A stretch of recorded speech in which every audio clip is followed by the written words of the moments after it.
segments about that. So here we are about to take off here and depart in this Cessna Caravan, not the Caravan, the Cessna 206H. A robust airplane that can do this flight, and my runway heading is at 280. I have all my radios set up here. So here we go. Now, I studied my map, and I know that this airport is in a fairly wide valley, and there's that ridge over here, but if I can get out and up, I make that turn to my right. Now the rule I have in my simulator when I fly is that I do not pause except possibly to save the flight.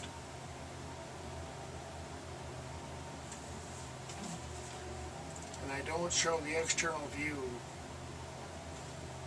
So I basically have to use my observations. Now, the weather on the ground at 560 feet above sea level was very good for us. Dry, high pressure, and a nice temperature. So we're heading off to the mountains now, and we're going to encounter much different weather in the very near future. I had set my HSI, horizontal situation indicator, to heading of 030 from the beacon 110.6, and as you can see, if I follow that direct line, I'll get there. But the problem is that when I looked at my map, there's ridges and high mountains that way, so I decided to follow a little bit more easterly course and use that space to ascend while I follow a riverbed and a road. Now I have a notepad here that I keep notes. I have a mark here at 7:20. I'm going to take a note and see where I am. And that way I can chart my progress. I put this clipboard with a lanyard around my neck so it doesn't fall off. I need the information here. I have all my radios programmed in, and I have a sequence in my mind of what radios I'm going to need. They both use a common frequency of 122.9, and there's a tower frequency at a distant airport should I need that, and approach of Seattle, very distant, I can get flight following. So I'm cruising along here. As you can see, the weather is changing. We definitely have some humidity coming over those clouds. There's one of our peaks there.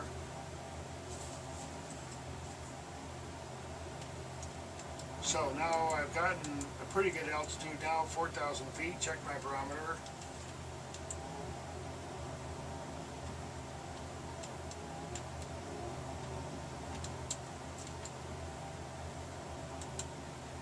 Okay, once again, I plan the flight and fly my plan. I got the map in front of me, and I know what heading I want to do, so I'm just trusting that. I am going on to 060 to go over this valley here.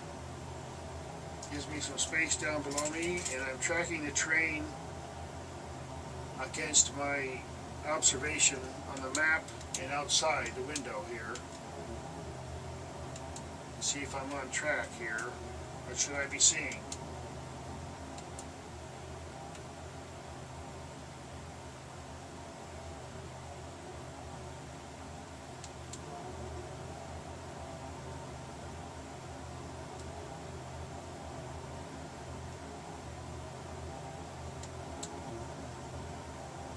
There's the road that I want to follow. So I know a road goes over there, and there's a split in the road here in a couple places here, but this is the one on the north side of the river, and there's one on the other side of the river, and the river's below me.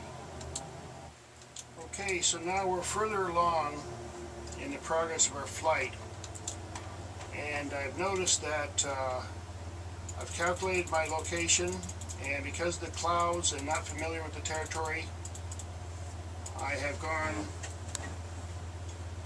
a little bit further than I wanted to,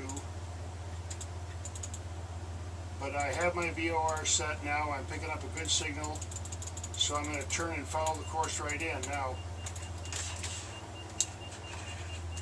I have a situation here. Uh-oh. Getting severe gusts and turbulence. I turned off the autopilot. I'm holding level and steady. And I'm getting gusts of all kinds of crazy gusts, and whoa! And what's my alternative here?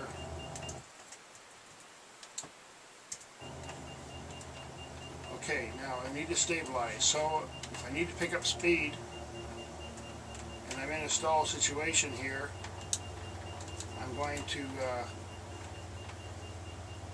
take advantage of my altitude and turn around and go down the valley.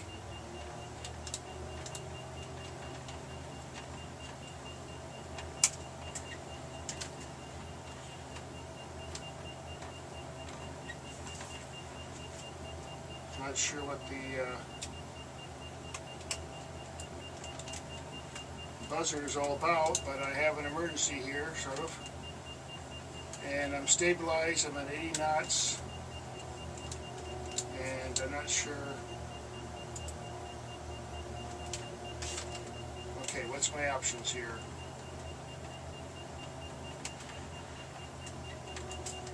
Okay.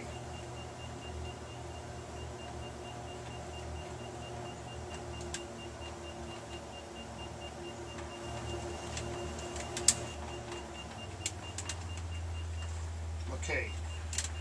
Whoa. Alright, now I don't know what's going on here, but I did come down to 4,500 feet. And I got stabilized here. What is going on?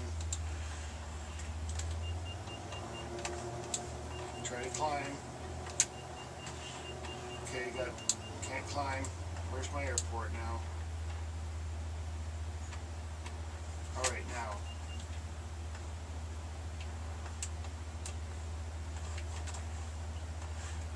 Okay, got 80 knots and I'm stabilized. And I'm heading back in the direction of the airport. Got 95 knots. Okay, let's try to climb again.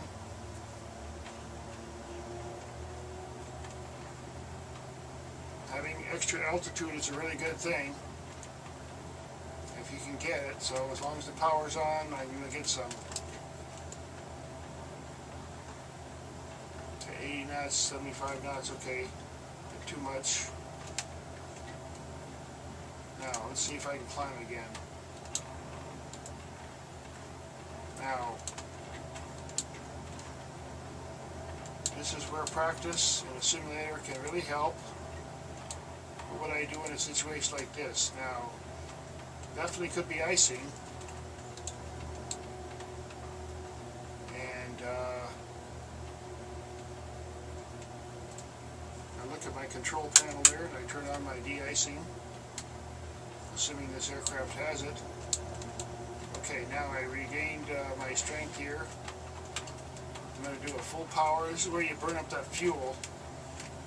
Okay, now this is, again, in my flight plan. I knew it was going to be tricky in this area, and I do not have any real-life experience in mountains. Okay, now I basically recovered. I'm at 80 knots, and I've got a decent climb going on. I'm going to stabilize that climb just to kind of tone it down a bit here. Not to get too steep a climb. Okay, now I got some serious peaks over there. Off to my left, and I'm at 6,000 feet here, and if I understand my map, what's probably there